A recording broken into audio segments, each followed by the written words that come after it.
నమస్తే అన్న అందరికీ నమస్కారం. అమెరికా పైన ఇరాన్ అధ్యక్షుడు పెజిక్షియాన్ గారు మనం చూసుకుంటే కీలకమైన వ్యాఖ్యలు చేశారన్నమాట. ప్రస్తుత పరిస్థితులకు బాధ్యులం మేం కాదని చెప్పేసి, అలాగే ప్రస్తుత పరిస్థితులకు అమెరికా ఇజ్రాయిల్ మాత్రమే కారణమని చెప్పేసి, మేము యుద్ధాన్ని కోరుకోలేదని చెప్పేసి ఆయన సంచలన ప్రకటన చేశారు.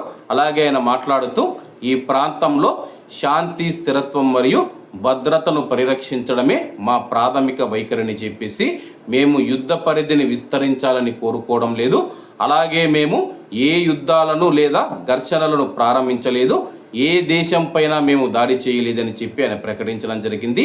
ప్రస్తుతం మనం చూసుకుంటే ఆయన ఏమంటూ ఉన్నాడంటే, మేము ఏ దేశం పైన దాడి చేయలేదు, అలాగే యుద్ధాలను మేము ప్రారంభించలేదని చెప్పేసి తెలుపుతూ ఉన్నారు. యుద్ధం అయితే ఇరాన్ ప్రారంభించలేదు, కానీ ఇతర దేశాల మీద మాత్రం ఇరాన్ దాడి చేసిందనమాట.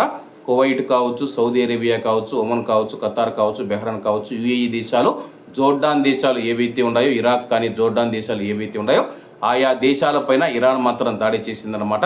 అలాగే మేము యుద్ధాన్ని విస్తరించాలని కోరుకోవడం లేదు, అంటే యుద్ధాన్ని పొడిగించాలని మేము కోరుకోవడం లేదు, చర్చల ద్వారా ఈ యొక్క యుద్ధాన్ని ముగించేందుకు మేము సిద్ధంగా ఉన్నాము.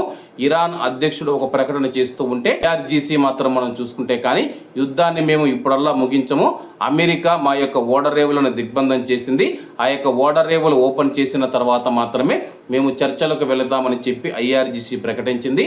అమెరికా అధ్యక్షుడు డొనాల్డ్ ట్రంప్ కూడా సంచలనమైన వ్యాఖ్యలు చేశారు. చర్చలకు రాకపోతే కానీ తర్వాత జరగబోయే తీవ్ర పరిమాణాలకు మీరే బాధ్యులవుతారని చెప్పేసి ఐఆర్జీసీ మనం చూసుకుంటే ఇరాన్ అధ్యక్షుడి మాట కూడా వినడం లేదన్నమాట. ఇరాన్ అధ్యక్షుడు ఒక వర్గము, ఐఆర్జీసీ ఒక వర్గంగా ప్రస్తుతం న్యాయకత్వ లోపమైతే ఇరాన్లో కనిపిస్తూ ఉంది.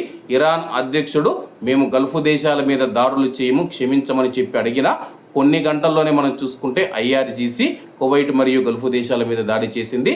ప్రస్తుతం ఇరాన్కు న్యాయకత్వం లేకపోవడంతో అక్కడ ఎవరి మాట వినే పరిస్థితిలో లేరు. కాబట్టి అందరూ బాగుండాలి, అందులో మనం ఉండాలి. అందరికీ నమస్తే అన్న, జై హింద్.